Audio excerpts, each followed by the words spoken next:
Hello বন্ধুরা, তো আজ আমি আবার চলে এলাম তোমাদের কাছে শাকেরই রেসিপি নিয়ে। তো এর আগে আমি দেখিয়েছিলাম ছাঁচি কুমড়ো শাকের ক্যাটেল ডাঙাতে পোস্ত। তো আজকে দেখাবো কুমড়ো শাক দিয়ে চিংড়ি মাছ দিয়ে আলু দিয়ে শাক চচ্চড়ি করবো। তো তোমাদেরকে সেটাই আমি রেসিপিটা দেখাচ্ছি। তো দেখো, ফলো করো। প্রথমে গ্যাস জেলে কড়াই তেল দিয়ে গরম হয়ে গেল তেল দিতে মাছগুলিকে চিংড়ি মাছকে ভেজে নেবো। বেশি ভাজবো না, চিংড়ি মাছ বেশি ভাজলে টেস্টটা নষ্ট হয়ে যায়। হালকা হালকা করে একটু ভেজে নেবো। তো ভেজে নেওয়ার পর আমি তুলে নিলাম। তারপরে আবার তেল দেবো, দিয়ে পাঁচফোড়ন, তেজপাতা, পেঁয়াজ দিয়ে ভালো করে ভেজে নেবো, লাল লাল করে নিয়ে। দেখো, ফলো করো বন্ধুরা।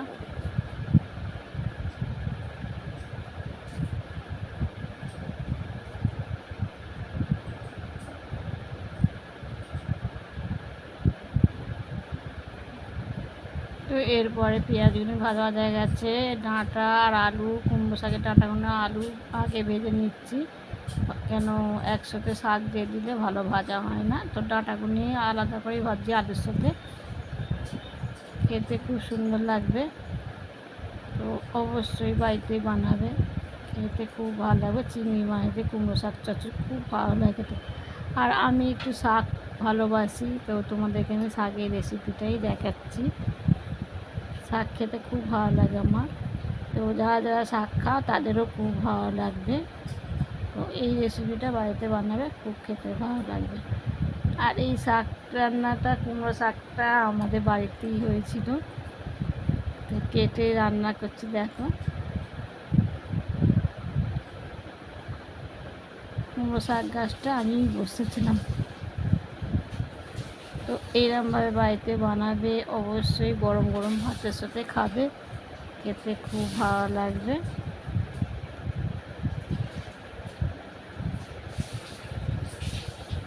শাকগুলো দিয়ে চাপা দিয়ে দেবো। মশলা বেশি সেরকম কিছু দেওয়া হয়নি, এই লঙ্কা বাটা আর আদা বাটা, ধনে নয়, জিরে গুঁড়ো আর লঙ্কা গুঁড়ো, একটু হলুদ গুঁড়ো, অল্প অল্প করে সব দিতে হয়, বেশি ঝাল দেয় না শাকে। তো আমি দিই, তাও তো তোমাদের মতন তোমরা করে খাবে, ঝাল ছাড়াও করা যায়। তো চিংড়ি মাছ দিয়ে চাপা দিয়ে দিলাম, দিয়ে এবার আমার রান্নাটা হয়ে গেছে, এবার নামিয়ে নেবো। দেখো কি দারুণ, খেতেও খুব সুন্দর লাগে।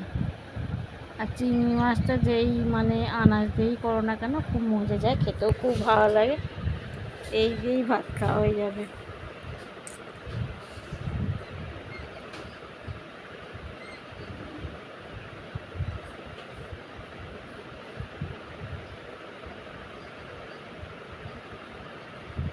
গরম গরম ভাত দুপুরবেলা খেতে খুব ভালো লাগবে শাক চচ্চড়ি দিয়ে, আর কিছু লাগবে না।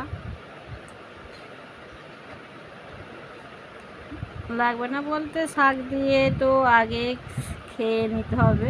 শাক দিয়ে গরম ভাতের সাথে খেতে খুব ভালো লাগে, তারপর যে কোনো তরকারি তো হবেই। তো তোমাদেরকে আমি দেখাচ্ছি, দেখো কিরমভাবে করছি। তো আমার রান্না রেডি হয়ে গেছে, এবার আমি নামিয়ে নেবো। দেখো বন্ধুরা,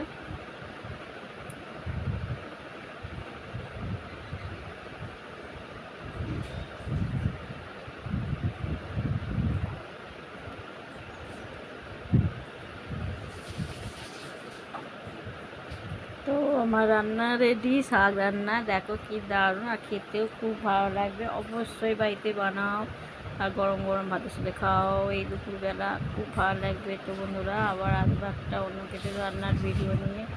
তো তোমার ভালো থেকে সুস্থ থেকো বন্ধুরা, টাটা।